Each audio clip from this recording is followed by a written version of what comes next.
अस्सलाम वालेकुम friends and welcome to Ababeel.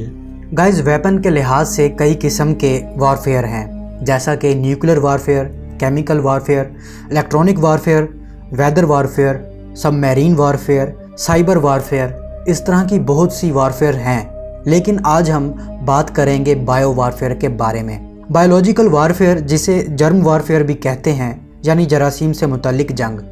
इस जंग में जरासीम या वायरस को बतौर हथियार इस्तेमाल किया जाता है और ऐसे वायरस को बायो वेपन या बायो एजेंट कहते हैं। जैसा कि कोरोना वायरस के बारे में आधी से ज़्यादा दुनिया ये कहती है कि ये चीन ने लैब में तैयार किया है और इसे बायो वेपन के तौर पर यूज़ किया गया है। अगर हम कोरोना वायरस को चंद लम्हों के लिए बायो वेपन मान लेते हैं तो आपको अंदाज़ा हो जाएगा कि बायो वेपन किसी भी हथियार से ज़्यादा ख़तरनाक है और इसे खामोशी से किसी भी जगह से लॉन्च किया जा सकता है। और आपको बता दें कि बायो वारफेयर आज की ईजाद नहीं है, बल्कि कदीम ज़माने में भी बायो वारफेयर लड़ी जाती थी। बस फ़र्क इतना है कि आज की बायो वारफेयर में जिद्दत आ चुकी है और ये पहले से ज़्यादा ख़तरनाक हो चुकी है। कदीम ज़माने में मुहासरा होने पर फ़ौज मुख्तलिफ़ जड़ी बूटियों को जलाकर उनका धुआं दुश्मन पर छोड़ती थी, जिससे दुश्मन मुहासरा ख़त्म करने पर मजबूर हो जाता था।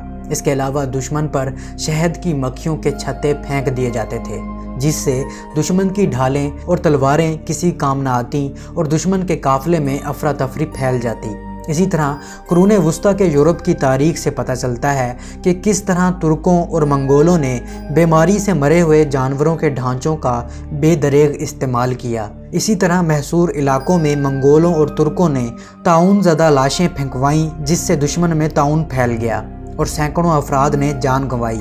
ऐसा ही एक हमला ग्रेट नॉर्दर्न वॉर में रूस ने स्वीडन पर किया था। तो दोस्तों, बायो वारफेयर आज की कहानी नहीं है, बल्कि ये बहुत पुरानी वारफेयर है। तो अब बात करते हैं पाकिस्तानी बायो वेपन की। दोस्तों, बायो वेपन की रोकथाम के लिए एक कन्वेंशन है, जिसे biological and toxin weapon convention कहते हैं, और 1972 में तकरीबन सभी ममालिक ने इस पर साइन किए थे, जिनमें पाकिस्तान भी शामिल था। इस मुआहदे पर साइन करने का मकसद ये था कि कोई भी मुल्क अपनी बायो रिसर्च या इस फील्ड में डेवलपमेंट को बायो वेपन के तौर पर इस्तेमाल नहीं करेगा। लेकिन कई ममालिक खुफिया तौर पर अब भी इस पर काम कर रहे हैं। लेकिन पाकिस्तान के हवाले से 2015 की अमेरिकन रिपोर्ट के मुताबिक पाकिस्तान अपनी बायो रिसर्च और डेवलपमेंट को बायो वेपन के तौर पर यूज़ नहीं कर रहा और ना ही इस किस्म के कोई शवाहिद मिले हैं। लेकिन दोस्तों, 23 जुलाई 2020 को द कलेक्शन साइट पर एक आर्टिकल छाया हुआ है, जिसे ऑस्ट्रेलिया के एक जर्नलिस्ट एंथोनी क्लैन ने लिखा है। एंथोनी क्लैन ने दावा किया है कि पाकिस्तान ने चीन के साथ बायो वारफेयर कैपेबिलिटी के लिए एक खुफिया डील साइन कर रखी है और बायो वारफेयर कैपेबिलिटी बढ़ाने का ये खुफिया मुआहदा 3 साला है। क्लैन ने मजीद कहा कि इस प्रोजेक्ट में एक ख़तरनाक बायो वेपन एंथ्रॉक्स पर काम करना भी शामिल है। दोस्तों, एंथ्रॉक्स के बारे में बता दें कि ये एक इन्फेक्शन या वायरस है जो कि बैक्टीरिया बैसिलस एंथ्रोसिस की वजह से पैदा होता है और ये बैक्टीरिया मवेशियों में पाया जाता है और कभी कभार मवेशियों से इंसानों में भी मुंतकिल हो जाता है। और इसकी सिम्टम्स ये हैं कि स्किन पर स्वेलिंग होती है, बुखार होता है, चेस्ट पेन होती है और सांस लेने में मुश्किल पैदा होती है। और अगर इसकी एंटीबायोटिक्स या एंटीटॉक्सिन ना ली जाए तो मरने के 80% चांस हैं। और अगर इस इन्फेक्शन या वायरस को बायो वेपन के तौर पर यूज़ किया जाए तो ये मवेशियों और इंसानों को मार सकता है और यहाँ तक कि फसलों को भी तबाह कर सकता है। गाइस, बायो एजेंट एंथ्रॉक्स की एक पूरी तारीख है। जैसा कि मैंने शुरू में बताया है कि कदीम ज़माने में बीमारियों से मरे हुए जानवरों को बायो वेपन के तौर पर यूज़ किया जाता था और दोस्तों, अब भी एंथ्रॉक्स को बायो एजेंट के तौर पर यूज़ किया जा रहा है। आपको ज़्यादा दूर नहीं लेकर जाएंगे, ये 2001 की बात है जब कुछ लेटर्स में एंथ्रॉक्स के खुलिये डाले गए और ये खतूत अमेरिका के न्यूज़ मीडिया और अमेरिका के सेनेटर्स टॉम डैशल और पैट्रिक लीहे को अरसाल किए गए। इस बायो अटैक के नतीजे में 22 लोग मुतासिर हुए, जबकि 5 लोग मारे गए। इस अटैक में मुतासिर होने वालों में यूएस पोस्टल सिस्टम के लोग भी शामिल थे। इस अटैक का इल्ज़ाम अल-कायदा पर लगाया जाता है, जबकि उन्हीं दिनों अमेरिका के कुछ अपने साइंटिस्ट इस बायो वेपन पर काम कर रहे थे, जो कि ब्रूस एडवर्ड्स और स्टीवन हार्टफिल हैं, और हो सकता है उन्होंने ही ये तजर्बा किया हो। गाइस, एंथ्रॉक्स को एज अ बायो वेपन इसलिए यूज़ किया जाता है क्योंकि ये नेचर में आसानी से पाया जाता है یہ لیب میں تیار ہو سکتا ہے اور ماحول میں کافی عرصے تک رہ سکتا ہے، اور اسے بہترین اور خطرناک ہتھیار اس لیے سمجھا جاتا ہے کہ اسے خاموشی سے ریلیز یا لانچ کیا جا سکتا ہے، اور یہ اتنا چھوٹا ہوتا ہے کہ نہ آپ اس کو دیکھ سکتے ہیں، نہ سونگھ سکتے ہیں، اور نہ ہی ٹیسٹ کر سکتے ہیں۔ اس ہتھیار کو پاؤڈر میں، سپرے میں، کھانے میں اور پانی میں شامل کیا جاتا ہے۔ تو بات ہو رہی تھی پاکستان اور چین کے بایو ویپن ڈیل کی۔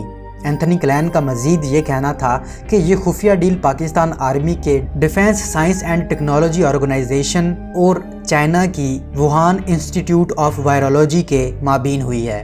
دوستو، ووہان انسٹیٹیوٹ آف وائرولوجی چین کا وہی ادارہ ہے جس پر الزام لگایا جاتا ہے کہ کرونا وائرس بھی اسی ادارے نے پھیلایا ہے۔ کلین نے مزید کہا کہ اس سارے پروجیکٹ کو چائنا ہی فنڈنگ کر رہا ہے، اور یہ پروگرام ظاہری طور پر بیماریوں کو کنٹرول کرنے اور بایو ریسرچ پر تعاون کا پروگرام ہے، لیکن پاکستان پہلے بھی بایو وارفیئر پر کافی ریسرچ کر چکا ہے، سو پاکستان اس ڈیل کو ڈوئل پرپز کے لیے یوز کر رہا ہے۔